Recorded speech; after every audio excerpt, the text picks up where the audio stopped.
ស្រីពុកម៉ែបងប្អូនទាំងអស់គ្នាដែលពេញនិយមតាមដានតាម channel YouTube របស់ខ្ញុំទាំងអស់គ្នាថ្ងៃនេះខ្ញុំមកធ្វើវីដេអូបង្ហាញពីអក្សរបាសបាលីមួយសេរីម៉ាដែលវាម៉ាអឹមម៉ាដែលនេះគឺវាលឺអត់សូវស្អាតប៉ុន្មានវាលឺមកមុំវាអត់សូវអុកវាអត់សូវធ្ងន់នេះព្រោះម៉ាដែលសេរីអឹមហ្នឹងហើយអក្សរវាយកមកគឺវាអត់ចាញ់ភ្លើងទី1អត់លឺសលេងទី2វាអត់ចាញ់ភ្លើងពុំតាប់ឡូនេះអានេះយើងកែថ្មីពុំតាប់ឡូវាអត់ចាញ់ទេវងសេរីអឹមហ្នឹងនេះប្រភេទដែលយើងកែយើងអាចមើលតាមសមាភ្លើងបាននេះអាកន្លែងទៅនេះសេសលេងវាខូចហើយប៉ុន្តែយើងកែសេសលេងថ្មីសេសលេងវាខូចហើយតែយើងកែសេសលេងថ្មី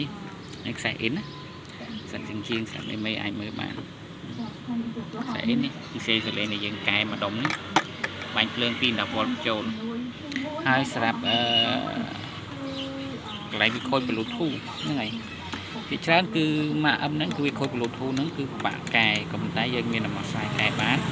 ហ្នឹងហើយយើងអាចកែ Bluetooth ថ្មីបានអញ្ចឹងណាអានេះខ្ញុំកែ Bluetooth ថ្មីបាញ់ភ្លើងពី10វ៉ុលចូល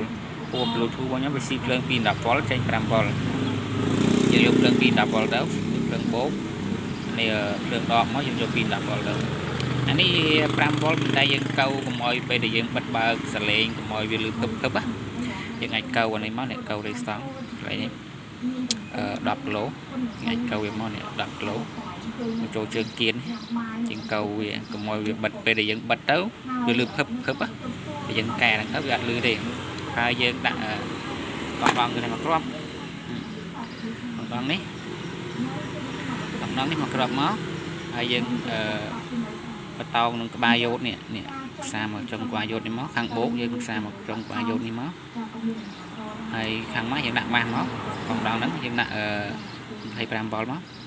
25វ៉ុលក៏បាន6 10វ៉ុលក៏បានដែរណាកងដងហ្នឹងបញ្ហាតែយើងដាក់បាន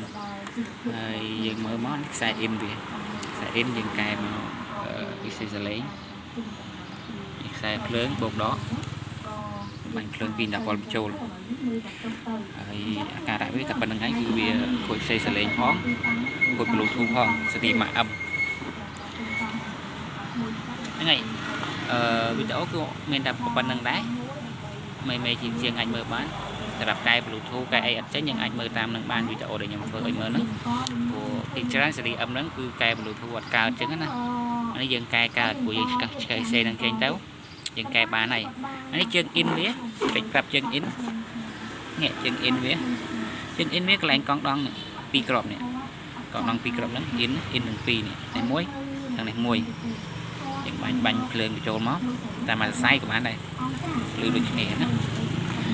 អរគុណច្រើនសម្រាប់បងប្អូនទាំងអស់គ្នាដែលបានតាមដាន channel YouTube របស់ខ្ញុំកុំភ្លេចជួយចុច Subscribe ដាក់សញ្ញារូបកណ្ដឹងម្នាក់មួយផងសូមអរគុណច្រើនសូមជម្រាបលាជួបគ្នានៅវីដេអូក្រោយ